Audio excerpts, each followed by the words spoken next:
Alright, we are working on the C10 today. Now the starter has started grinding and then it starts free spinning. Basically, it's a sign that the starter is going out, and it actually might be the solenoid, but wow, I'm really surprised it just started with 2 pumps. It hasn't ran since yesterday. I'm really surprised it just started right there. Well, as I was trying to say before it started, the starter is going out. It's making that grind noise where the solenoid or whatever is not allowing the starter teeth to extend all the way, and it's just grinding against that flywheel. And then sometimes it doesn't even come out, it just spins. So what we're going to do is just replace the starter. I have a replacement one. All we got to do is pull it out. So we're going to start with disconnecting the battery, because I don't like messing with starters when the battery is still connected. Battery disconnected, went ahead, just did both terminals, just to make it easy. Now here is the starter down here by the passenger side. And now there's 2 types of starters for these small block Chevys. There's a staggered bolt pattern like you're seeing here, or there's a straight bolt pattern. So right about here where my finger is, you see right above it is the bolt, over here is the straight pattern. If you have the straight pattern, I believe that means that's the smaller bell housing one with a smaller number of teeth, whereas this one's the bigger one typically for the truck ones, but it's not always like that.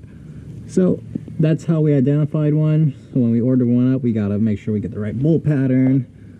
And so those bolts are going to be easy to remove. Next up is figuring out the solenoid stuff up there.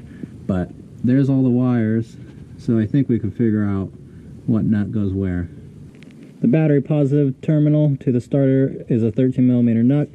Set that aside. I think this will slide off now. If I can get my hand up in there. There we go. That's up, off the way. We don't have to worry about it touching anything since the battery's not hooked up. And now we just have a smaller wire. So that was also hooked around the same stud. Now that's disconnected. I see one more wire up there. It looks like maybe a 10mm going to this thicker wire right here. See these are fusible links right here. Kind of interesting. All right, so we just got to remove that top terminal up there, and then we'll be good. Now all the wires are disconnected from the 2 studs up there. I totally forgot. This is a standard car, so not metric. So that ended up being a 5/16 up there. Now we're gonna do these. I have my 15. They're not a 15. Whatever the metric version of that is, or the standard version of that is. 1, 2.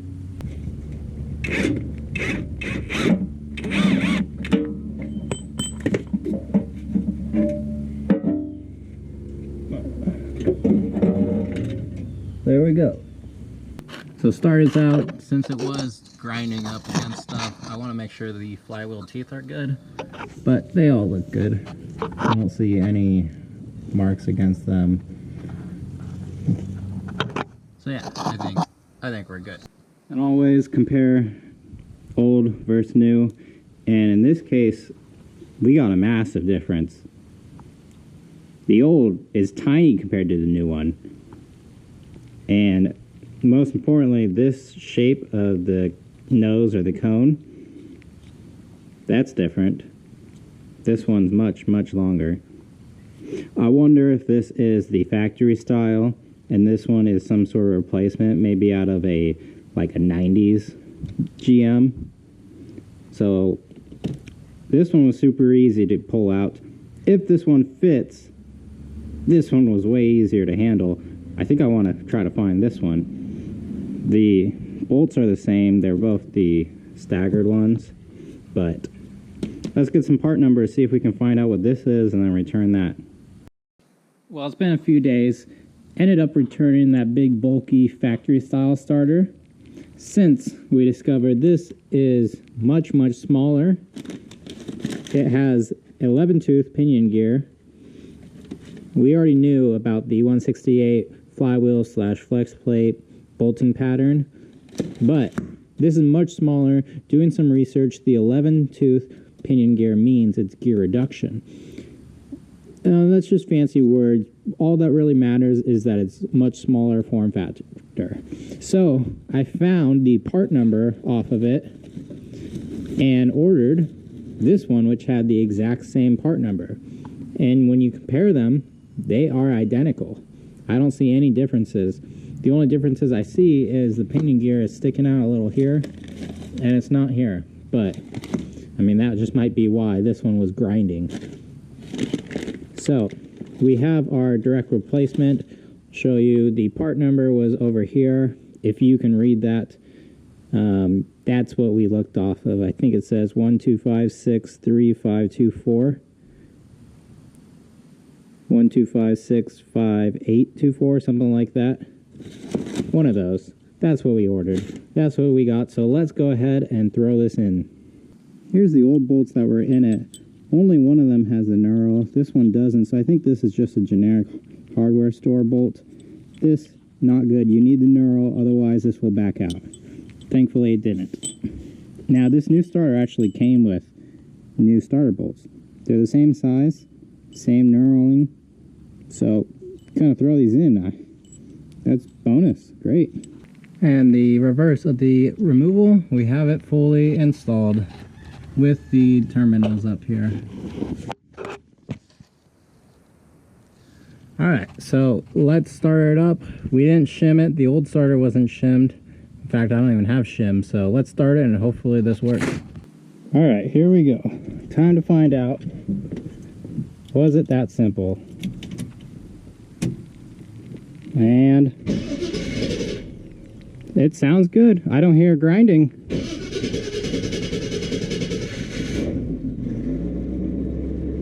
In fact, it started without any pumps.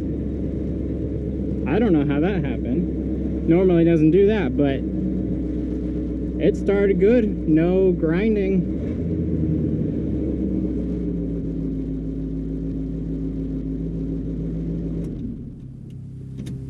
All right, one more time.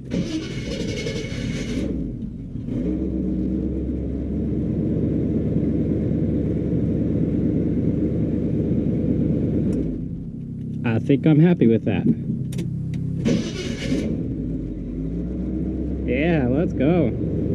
Well, now I gotta clean up, but I found this in the box, a quality assurance, quality control check. That's pretty neat. This was a brand new starter that I picked off of eBay, and it's like half the price as the parts stores. Normally that's not a good idea, but it's working right now. And the reason I didn't go with one of the parts store ones is I could not find this starter in the parts stores. I think I found it at O'Reilly's, but I wanted one with a lifetime warranty, and I just could not find one. A 1-year warranty just didn't really make sense to me when it's $100, $50 more than the eBay one. So everything worked, didn't have to grind anything. But if you know what starters work on these small block 350s, what car would this have come out of? And how can we find that at a parts store like AutoZone or O'Reilly's? What year model do we ask for? That's the real question. Now, I've heard like the Vortec trucks, but I searched through all the Vortec catalogs. I did not find one that looked like this. I don't know if I'm just not looking hard enough, but I could not find it. So if you can find it, let me know.